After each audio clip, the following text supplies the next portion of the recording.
अरे भाई, वह कुत्ता नहीं, उनका सगी वाला ही समझो। एस बड़ी ई में रहता है।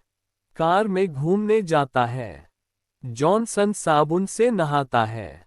बड़ी या चिकन करी और ब्रेड खाता है। फुल क्रीम मिल्क पीता है।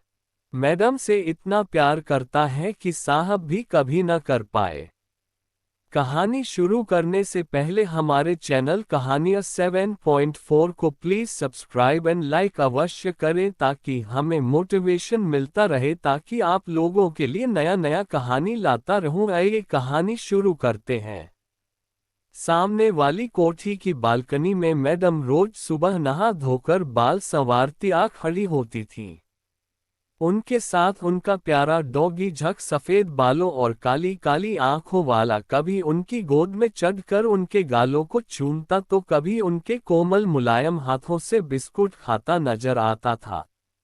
मैं दोनों के इस प्रणीय सीन को देखने के चक्कर में सुबह 6 बजे ही अपने मकान की छत पर दूरबीन लेकर चढ़ जाता था।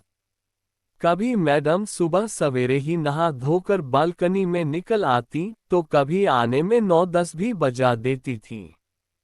मगर मैं था कि जब तक डॉगी को उनका मुंह चाटते नहीं देख लेता, दिल को सुकून नहीं मिलता था।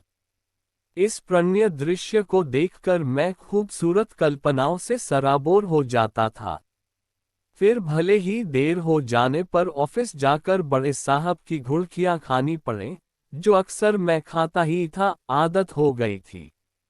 मैं जब अपने छोटे से कस्बे से इस शहर में नौकरी की तलाश में आया था, तो चलते वक्त माँ ने नसीहत की थी, बेटा कुछ भी हो जावे, सुबह नहा धोकर पूजा करना और सूर्य भगवान को जल देना मत भूलना।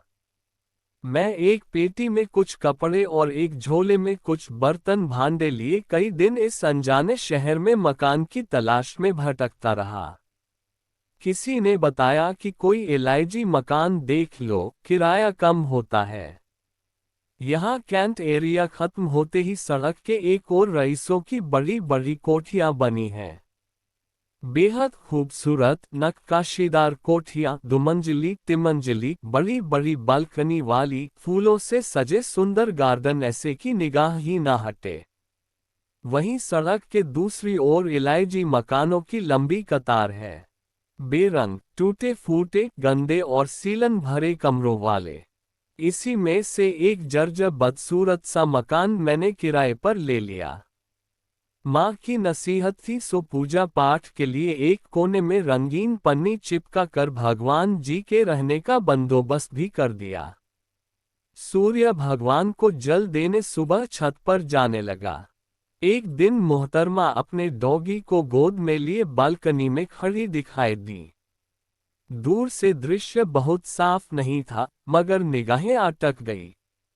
इतना तो दिख ही रहा था कि डॉगी जी उनकी गोद में मचल मचल कर उनके गालों पर बार बार अपना मुंह लगा रहे थे। दूसरे दिन भी कुछ ऐसा ही दृश्य। तीसरे दिन तो मैं दृश्य को स्पष्ट देखने के लिए बाजार से दूरबीन ले आया। दूरबीन आंखों पर चढ़ाकर दोनों की प्रेम लीलाओं का आनंद लेने लगा। यह मेरा रोज का काम हो गया।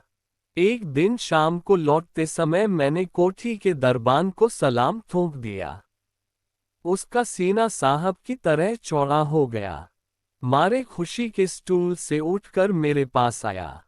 मैंने उससे यूं ही माचिस मांग ली। दरअसल मेरी मंशा कुछ और थी। उसने माचिस दी तो मैं बोला, सामने ही रहता हूं, इधर से रोजाना निकलना होता है। उसने सिर हिलाया।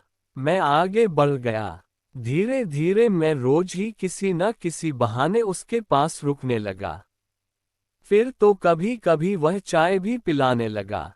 दोस्ती हो गई। उसी से मुझे मैडम के कुत्ते का नाम पता चला, क्यूपिड। बड़ा क्यूट नाम था। एक दिन मैंने पूछा, मैडम सारे दिन क्यूपिड के साथ रहती हैं? मेरा सवाल पूछना ही था कि उसने पूरा कुत्ता पुराण सुना डाला। बोला, अरे भाई, वो कुत्ता नहीं, उनका सगी वाला ही समझो। एस बड़ी ई में रहता है। कार में घूमने जाता है। जॉनसन साबुन से नहाता है। बड़ी या चिकन करी और ब्रेड खाता है। फुल क्रीम मिल्क पीता है। मैडम से इतना प्यार करता है कि साहब भी कभी न कर पाए। साहब का मैडम से झगड़ा भी इसी के कारण हुआ। अब साहब अलग बेडरूम में सोता है और मैडम क्यूपिड के साथ डबल बेड पर अलग बेडरूम में रहती हैं। कुत्ते पर जान देती हैं। मजाल है कोई उनके क्यूपिड को कुत्ता कह दे। कुत्ता पुराण सुनकर मैं हैरान रह गया। जलन के मारे सीना फूंकने लगा, कानों से धुआं निकलने लगा और मुंह से निकला, काश मैं मैडम का कुत्ता होता।